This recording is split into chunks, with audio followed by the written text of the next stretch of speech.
Kuryama no kubyuka ni imbabazi z'Uwiteka bene data. Igitondo cyiza kandi cy'umugisha, cyangwa se icyamunsi cyiza bibanye n'aho buri wese aherereye ku migabane itandukanye y'isi. Mwese mwemeye kwifatanya natwe gusangira ifunguro ry'umunsi kandi rya buri gitondo.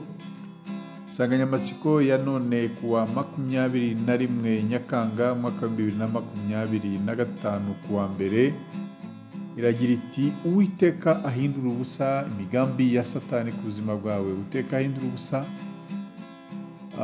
imigambi ya Satani ku buzima bwawe. Mbere yuko dusoma ijambo ry'Imana, reka tubanze turirimbane indirimbo y'125 mu ndirimbo zo gushimisha Imana igira iti ubwo umwami Yesu ankunda ndi amahoro. Niturangiza some ijambo ry'Imana.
Haleluya, haleluya bene data. Ubwo umwami Yesu ankunda ndamahoro, kubw'imbabazi ze nyinshi ndamahoro. Nuhagiwe n'amaraso, nkomezwa n'ubuntu bwinshi, kandi amfashe n'ukuboko ndamahoro. Naho haza ibyago byinshi ndamahoro. Yesu ni umukiza wanjye ndamahoro. Niragije Imana Data nguma muri Yesu Kristo, nejejwe n'umwuka wera, ndamahoro. Asoza avuga ngo, umuririmbyi asoza avuga ngo byose bizambera byiza, ndamahoro, no mu byago nzaririmba, ndamahoro, naho ndiho naho napfa, ziko nkundwa n'Uwiteka, Yesu ajya ampa ibyo nkenera byose. Imana ishimwe kandi ihabwe icyubahiro. Reka dusome ijambo ry'Imana muri igitabo cya Zaburi 33, duhere ku murongo wa 10 tugeze kuri 11. Haravuga ngo Uwiteka ahindura ubusa imigambi y'amahanga, akuraho ibyo amoko yibwira. Imigambi y'Uwiteka ikomera iteka ryose, ibyo yibwira mu mutima we bihoraho ibihe byose. Kuri 12 akavuga ngo hahirwa ishyanga rifite Uwiteka aho Imana yaryo, ubwoko yitoranyirije kuba umwandu we. Uwiteka arebera mu ijuru, areba abana b'abantu bose, ari mu buturo bwe, areba ababa mu isi bose. Niwe ubumba imitima yabo bose, akitegereza imirimo yabo yose. Nta mwami ukizwa nuko ingabo ze ari nyinshi, intwari ntikizwa n'imbaraga zayo nyinshi. Ifarashi nta mumaro igira wo gukiza, izakirisha umuntu imbaraga zayo nyinshi. Mwakire neza ijambo ry'Imana. Tumaze gusoma Zaburi ya 33 umurongo wa 10 kugeza ku 11, hamaze kutubwira ngo Uwiteka ahindura ubusa imigambi y'amahanga, akuraho iby'amoko yibwira. Imigambi y'Uwiteka ikomera iteka ryose, ibyo yibwira mutima we bihoraho ibihe byose.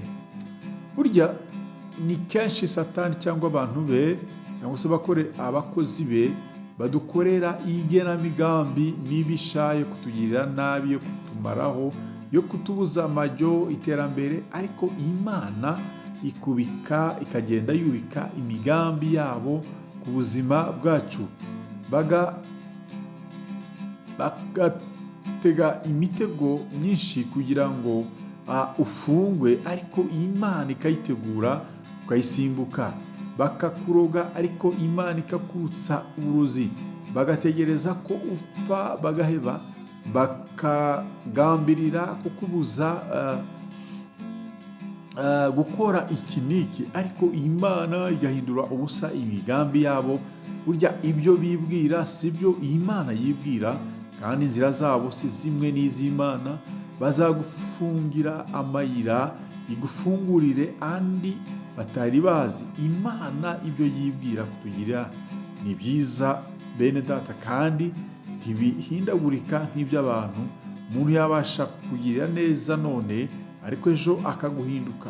Ibyo yagukoreye byose bikaba ubusa cyangwa se zeru, mu gihe Imana yo ku byo yagukoreye byiza irushirizaho kukongerera ndetse ikongeraho ku byo ufite. Rero mwene data, wowe ushobora kuba uri mu gihe cyo guhagurukirwa n'amahanga, ukaneza ko Imana ijya yubika cyangwa ijya ihindura ubusa imigambi y'abo bantu, imigambi y'abakozi ba Satani ku buzima bwacu.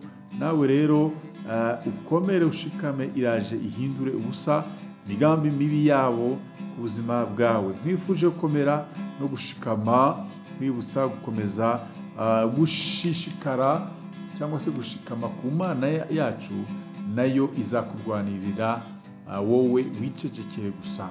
Ijambo ry'Imana ridufashe kandi ritugirire neza. Amen. Dusenge. Data, mu izina rya Yesu Kristo, nkweretse uyu mwene data uri mu bihe byo guhagurukirwa n'amahanga, uri mu bihe byo guhagurukirwa n'abanzi. Umufashe, umurengere kandi umuneshereze mu izina rya Yesu. Urakoze, urakarama, bana natwe muri byose, ni mu izina ryera rya Yesu Kristo bisenze. Amen. Mwari kumwe nanone nk'uko bisanzwe na mwene so muri Yesu Kristo, Bishop Apollinaire Musafiri Gakombe, Shumba mukuru w'itorero The Evangelical Covenant Church of Rwanda ICCR. Imana y'amahoro ikomeze kubana namwe mwese bene data. Bifuje kugira umunsi mwiza, akazi keza n'intangiriro nziza y'icyumweru. Shalom shalom, ndabakunda.